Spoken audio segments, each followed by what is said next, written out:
Hey everybody, back for another read aloud. Junie B. Jones has a peep in her pocket, won our poll on Google, so we're going to be reading that today. And it's by Barbara Park and it's illustrated by Dennis Brunkus. Junie B. has a peep in her pocket, just in time for Easter. Chapter 1, Confusing Stuff. My name is Junie B. Jones. The B stands for Beatrice, except I don't like Beatrice. I just like B, and that's all. I'm almost 6 years old. Almost 6 is when you get to go to school, and so last summer, Mother took me to the school office, and she rolled me in afternoon kindergarten. Rolled is the grown-up word for signed up for and made me go. Only guess what? I don't even mind going there, hardly, 'cause I made my two bestest friends at that place, that's why. Their names are Lucille and that Grace. We are like 3 peas in a row. My teacher's name is Miss. She has another name too, but I just like Miss and that's all. Only here's the trouble. Just when I was getting good at kindergarten, Miss made an announcement to our class and said that pretty soon school is going to end. I did a gasp at that terrible news. No, Miss, no. How can school end? 'Cause Mother said that I have to go to school till I'm an old teenager. And I'm not even 6 years old yet. Miss Quick shaked her head. I'm sorry, dear, she said. I'm afraid that you've misunderstood me. School isn't going to end forever. School will just be taking summer vacation.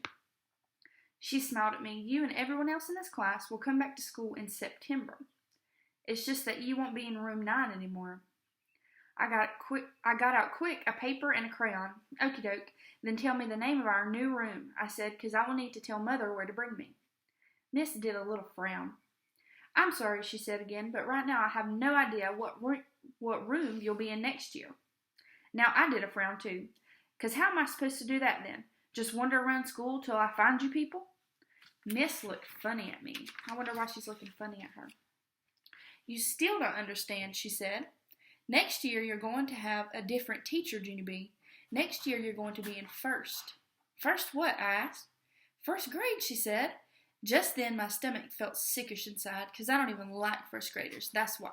First graders are bullies to me at recess. And I don't even want to be in the same room as those guys. Pretty soon, a boy named William started to sniffle very much. 'Cause William hates first graders even more than me. That's because one time a first grader stole William's winter hat with the ear flaps, and he put it on a dog that was running around the playground. This is Miss talking to all her class. They seem like they're very confused about how school works. And the dog runned away with William's ear flap hat forever. I patted William very nice. Me and William don't want to be in the same room as first graders, I told Miss. Me and William prefer children our own age. Me too, said my bestest friend Lucille. I prefer children my own age too. Me too, hollered a boy named Polly Allen Puffer. Me too, said a girl named Charlotte. Miss said, shh, to us. Boys and girls, please. Now everyone is misunderstanding me, she said. We need to get clear on this right now. Next year, when you come back to school, you will not be in the same class with the children who are first graders this year. Next year, those children will move up to second grade, and you people will move into first grade. Understand? I thought and thought about it. Then, all of a sudden, a light bulb came on in my head. Oh, I get it now. All of the grades move up, right, Miss? Everybody does. She clapped her hands. Right, exactly, she said very happily. Now may I please get on with my announcement? I brushed my skirt very smoothly. Yes, you may, I said real polite. Okay, said Miss. As I started to tell you earlier, I have very happy news for room 9. Because this year, for the first time ever, we are going to go on a special end-of-the-year field trip. She smiled real big. We're going to a farm. Doesn't that sound like fun? A farm, shouted all the children. A farm, a farm. We are going to a farm. Then Lucille hugged me very thrilled. A farm, she said, in real squealy in my ear. A farm, I said real glum, because guess what? Farms are not my favorite. Chapter 2, Stubby. That night I ate dinner with Mother and Daddy and my baby brother named Ollie. I couldn't even swallow that good, because I was still upset about the field trip, that's why. I don't want to go, I said. I don't want to go to the farm with room 9, because a farm is the most dangerous place that I've ever heard of. Daddy looked surprised at me. What are you talking about, Junie B? I wonder why she's scared of farms. I guess we might find out in this chapter. What's dangerous about a farm? The ponies, of course, I said. The ponies are dangerous. Farms have ponies running in their fields, and ponies can stumble you into the ground and kill you dead. Mother covered her face with her hands. No, Junie B, please. Not this pony thing again. We've talked about this 100 times. I've told you over and over and over that ponies do not hurt you. Yes, they do too hurt you, Mother, I said. I saw it on TV with my own eyeballs. Mother looked at Daddy. It was that cable show the babysitter let her watch, she said. It was called When Ponies Attack, I hollered. It was called When Ponies Attack.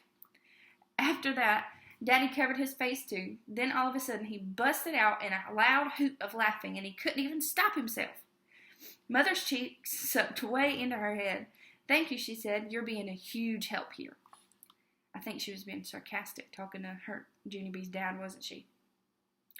Then Daddy got up from his chair and went to his room for a timeout. That's when me and Mother had another long talk about ponies.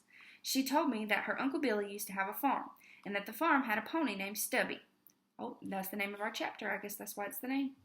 And that Stubby was as gentle as a lamb. As a matter of fact, Uncle Billy had almost every kind of farm animal that you could think of, said Mother. Cows and pigs and sheep and chickens and goats. He even had a mean old rooster named Spurs. But out of all those animals, the pony was the sweetest. Mother smiled. You would have loved Stubby, Junie B, she said. He used to follow me around like a puppy. Did he? I said. He did, she said back. Honest, honey, I would never let you go to a farm if there was even the tiniest chance that you would be hurt by any of the animals. But my Uncle Billy's farm had the gentlest animals I ever saw. Mother smiled a little bit.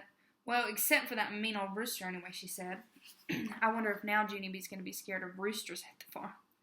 Just then, Daddy came back into the kitchen. He said apology to me. I'm sorry, Junie B. I didn't mean to laugh, but that TV show you saw was just so ridiculous that I couldn't help it. After that, he sat down at the table and filled out my permission slip for the farm. You're going to love this trip, he told me.